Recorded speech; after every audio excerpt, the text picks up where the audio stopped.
24 पर फिर से आपका स्वागत है। दोपहर के 12 बजे हैं, संडे 3 दिसंबर की तारीख है। 4 राज्यों के विधानसभा चुनाव के नतीजे सुबह 6 बजे से न्यूज 24 आपको दिखा रहा है। और अब देखिए तस्वीर चारों राज्यों में लगभग साफ हो चुकी है। मध्य प्रदेश, राजस्थान, छत्तीसगढ़ में बीजेपी की सरकार बनती हुई साफ तौर पर फिलहाल दिखाई दे रही है। मध्य प्रदेश में स्थिति बिल्कुल स्पष्ट है, वहां कोई इफ और बट अब नहीं बचा है। मेरे साथ आज स्टूडियो में राजीव रंजन तो है ही, विनोद शर्मा पहले से बैठे हैं, हिंदुस्तान टाइम्स के पॉलिटिकल एडिटर हैं, हमारी editor in chief Anuradha Prasad आ गई हैं, बीजेपी से गुरु प्रकाश हैं और कांग्रेस से चरणजीत सिंह सापरा आ गए हैं। दोनों के चेहरे देखकर आप अंदाजा लगा सकते हैं कि नतीजों का रिफ्लेक्शन, उनकी परछाई किस तरह से दोनों के चेहरों पर दिखाई दे रही है। मध्य प्रदेश में बीजेपी प्रचंड बहुमत के साथ वापस आ रही है। राजस्थान में बीजेपी अच्छे खासे बहुमत से आ रही है। कांग्रेस 70 पर आ गई। राजस्थान में कांग्रेस पार्टी, याद करिए, ओपिनियन पोल, एग्जिट पोल सब कह रहे थे कांग्रेस अहेड, कांग्रेस अहेड, कांग्रेस थोड़ी सी आगे, लेकिन कांग्रेस 70 पर आ गई।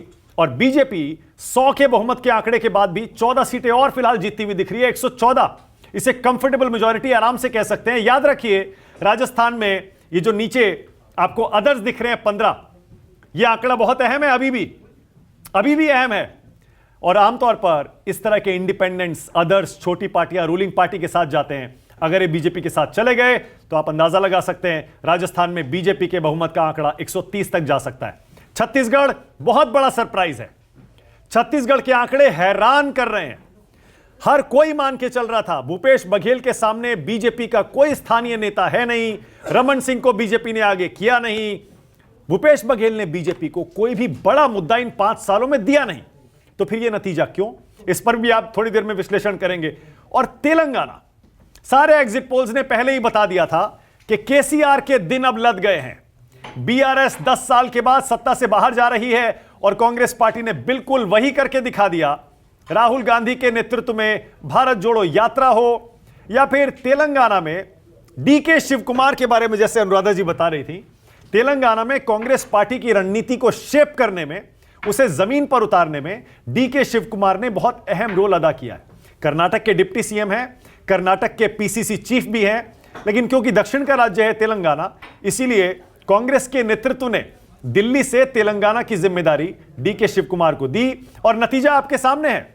70 सीटों के साथ 119 में से कांग्रेस पार्टी तेलंगाना में बीआरएस को अपदस्थ कर, सत्ता से हटाकर पहली बार वहां सरकार बनाने जा रही है। एक बड़ी जीत कांग्रेस के लिए तेलंगाना में हासिल होगी तो जाहिर है दक्षिण भारत से एक शुभ संदेश कांग्रेस के लिए आया है। लेकिन चरणजीत सिंह सापरा को बुरा लगेगा।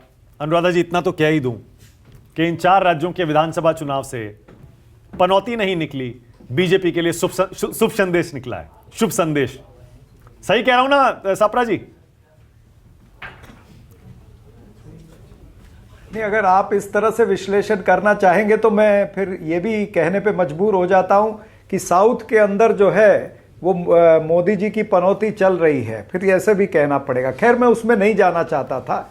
ये देखिए, चुनाव के अंदर अभी छत्तीसगढ़ का मामला जो है वो कई सारी सीटें ऐसी है जहां पर 500 के अंदर मेरे ख्याल से नतीजे आने वाले हैं। और छत्तीसगढ़ के मामले में आपको और हमको और सारे देश को कुछ देर और रुकना पड़ेगा। मेरे ख्याल से 1-1.5 बजे के बाद में वो परिस्थिति जो है वो ज्यादा क्लियर होगी। Okay, all right. गुरु प्रकाश, 1 सेकंड में आ रहा हूं।